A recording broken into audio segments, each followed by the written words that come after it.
Welcome back friends. तो चलिए आज काम करेंगे हमारे इस फाइकस रूबिजिनोसा पे। तो एक प्लांट था जिसको हमने यहाँ से काट के एक यहाँ भी लगाया था एरियल रूट के सहारे, वो भी हो गया है। तो आज मैं चाहता हूँ कि मैं बैक बडिंग कर दूँ इन सब का, और यहाँ एरियल रूट हुआ है उसको भी निकाल देता हूँ।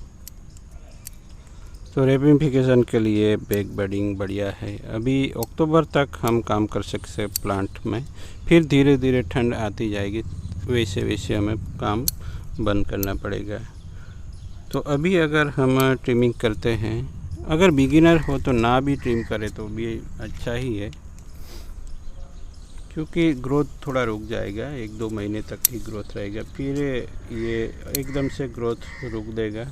किसी किसी प्लांट में पत्ते भी गिर जाएंगे, क्योंकि तब प्लांट डोरमेसी में चले जाएंगे दोस्तों। शीत निद्रा में कुछ प्लांट चले जाते हैं, जैसे कि हमारा इंडियन एलम है, बाओबाब है, सब में पत्ते गिर जाएंगे दोस्तों। वो तब घबराना नहीं है कि वो सब मर जाएंगे, वो फिर से कम बैक करेंगे। बहुत सारे प्लांट्स है ट्रॉपिकल जो कि डोरमेसी में चले जाते हैं। तो यहाँ एरियल रूट भी निकाल रहा हूँ मैं। एरियल रूट से वहीं से ब्रांच बड़ी होना शुरू हो जाती है और रिवर्स टेपर क्रिएट तो हो ही जाता है। बट वो सब फाइनल डिज़ाइन अगर आपका शेपिंग में प्लांट आ गया, फिर हम एरियल रूट डेवलप करेंगे तो बेहतर रहता है। तो सभी चीज़ का कोई एडवांटेज है, डिसएडवांटेज भी रहता है। कब क्या करना है वो एक्सपीरियंस से ही पता चलता है दोस्तों।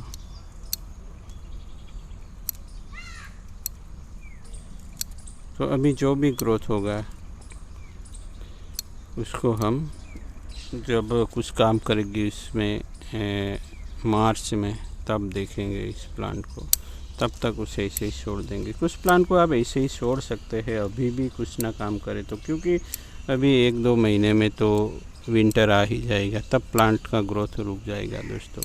तब हम प्लांट को फर्टिलाइज भी नहीं करते, प्लांट को अपने हाल पे छोड़ देना होता है। देखिए यहाँ भी बहुत सारे एरियल रूट्स, और चूँकि हमने ये इस तरह से डिज़ाइन किया है, यू टर्न लिया है, तो ये सब एरियल रूट अगर बढ़ने देंगे तो यहाँ देखिए यहाँ रिवर्स टेपर हो जाता है, यहाँ बढ़ता नहीं प्लांट और यहाँ से आगे बढ़ने लगता है। तो इसलिए हमें इस तरह से एरियल रूट को निकाल देना चाहिए।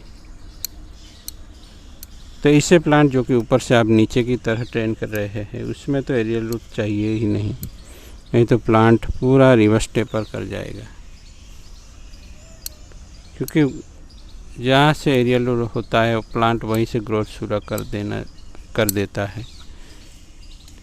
फिर जो हमारा जो कर्व होगा उसमें कोई टेपरिंग नहीं बढ़ती, तो प्लांट का जो अनुपात है वो प्रॉपर नहीं रहता और वो नेचुरल नहीं लगता।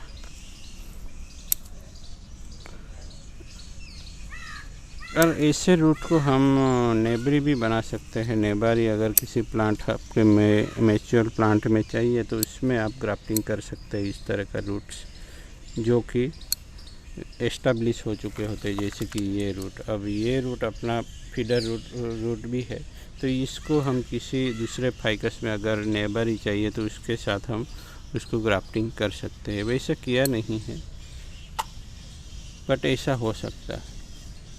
कुछ एडवांस टेक्निक में है ये सब, क्योंकि पूरा छोटे छोटे सेपलिंग भी ग्राफ्टिंग किए जाते हैं बड़े हमारे मैच्योर प्लांट के स्टेम में, जिससे वहाँ नेबारी डेवलप हो सके। वो सब एडवांस टेक्निक है दोस्तों, वो भी करेंगे कभी। बट पहले बेसिक समझना ज़रूरी हो जाता है। तो पहले बेसिक चीज़ों पे कंसंट्रेट करना है, बाद में आगे चलना है।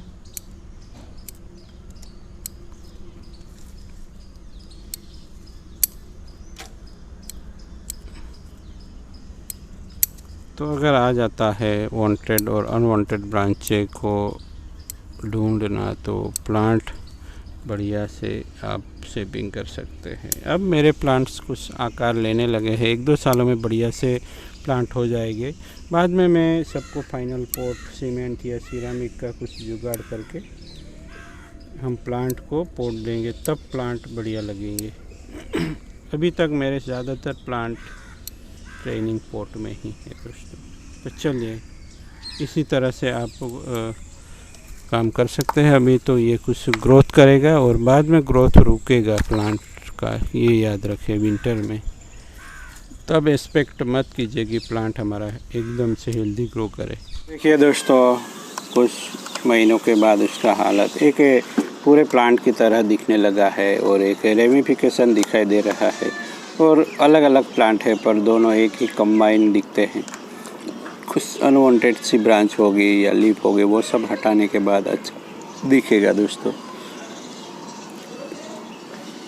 तो यहाँ हम कुछ हटा के अभी वायरिंग भी कर सकते हैं। पिंचिंग वगैरह नहीं करना चाहिए क्योंकि अभी विंटर है तो अच्छे से ग्रो नहीं करेगा। क्योंकि ये बात समझ लीजिए दोस्तों, पौधों को गर्मी पसंद है और गर्मी बढ़ेगी तो ही जाके ये ग्रोथ करेगा, नहीं तो ये ग्रोथ नहीं करते।